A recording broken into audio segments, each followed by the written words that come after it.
আসসালামু আলাইকুম প্রিয় বন্ধুরা, আমরা এখন আছি উজগ্রাম টিনের মসজিদে মোড়ের পারে। আর দেখতে পাচ্ছেন অনেক সুন্দর করে সাজানো হয়েছে। আর আমরা চলে এলাম এখন পুবপাড়ায় আশুকিনগরে, দেখতে পাচ্ছেন অনেক সুন্দর। তারপরে চলে এলাম আমরা আটপাড়ায়, কারণ সন্ধ্যা লেগে গেছে, তারপরে রাত চলে আসছে, তাও কিন্তু আটপাড়া বাজারে ভিড় কমেনি, আরো কিন্তু বেশি হয়েছে। তাই মনে করলাম একটা ভিডিও করে আপনাদের দেখাই। সন্ধ্যার সময় গিয়েছিলাম আটপাড়া বাজারে, তারপরে রাত হয়ে গেছিল, তারপরে আমাদের বড় ভাইয়ের সাথে দেখা। তাই মনে করলাম একটা ভিডিও করে আপনাদের দেখাই। তারপরে চলে এসেছিলাম দারোগা মার্কেটের উদ্দেশ্যে, কারণ দারোগা মার্কেটে দেখতে পাচ্ছেন অনেক পরিমাণ ভিড়। তারপরে কিন্তু আমি আর আমার ভাই ইমন চলে এলাম। তারপরে দেখতে পাচ্ছেন তার মোবাইলটা একটু সমস্যা হয়েছিল, তাই গুছাইলো। তারপরে দেখতে পাচ্ছেন সবাই কিন্তু আতরসের উদ্দেশ্যে রওনা দিয়েছে। আর আরপাড়া বাজারের ভিতরে কিন্তু এটা অনেক সুন্দর। তাই মনে করলাম একটা ভিডিওকে আপনাদের দেখাই। দেখতে পাচ্ছেন আসার সময় কিন্তু সুকিনগর ঈদগাহ ময়দানটা দেখতে কিন্তু আরো সুন্দর লাগতেছিল।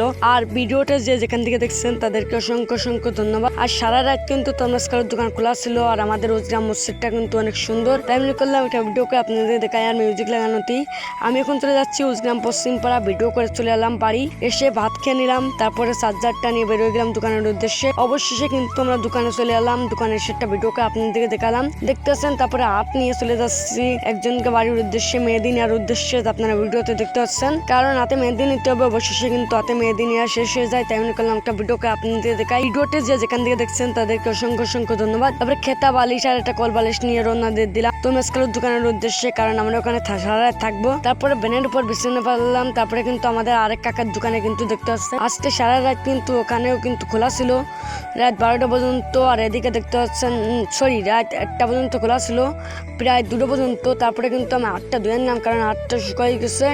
এই জন্য মনে করলাম 8টা ধুয়ে নিই আর মোবাইলটাকে যেটা বাতাই আপনাদেরকে একটা ভিডিওকে দেখাচ্ছিলাম। আর 8টা কিন্তু অবশেষে ধুয়ে নেওয়ার পরে কিন্তু মেয়েদের কালারটা কিন্তু অনেক সুন্দর এসেছিল, যে আপনারা ভিডিওতে দেখতে পাচ্ছেন। ভিডিওটি যে যেখান থেকে দেখছেন তাদেরকে অসংখ্য অসংখ্য ধন্যবাদ। আজকে ভিডিওর ভিতরে যদি বলতে হতে অবশ্যই আমাদের সাথে দেখবেন। তারপরে একটা পেপার নিয়ে আমি 8টা মুছে পারলাম। ভিডিওটিকে ওখান থেকে দেখছেন অবশ্যই জানাবেন। আর আজকে ভিডিওটি কেমন হচ্ছে অবশ্যই জানাবেন। আর কিছু ঘরের থেকে কিছু আম নিলাম, আম নিয়ে চলে যাচ্ছিলাম দোকানে, কারণ সবাই মিলে আম খাওয়ার জন্য। আর অবশেষে কিন্তু রান্নাঘর তালা দিয়ে আমি রওনা দিয়ে দিলাম দোকানের উদ্দেশ্যে। তারপরে 2টা ছুরি আর এই যে 2 দোকান দেখতে পাচ্ছেন, এই 2 দোকানের লোকের জন্য আমরা কিন্তু আম খাইছিলাম। ধন্যবাদ, আসসালামু আলাইকুম।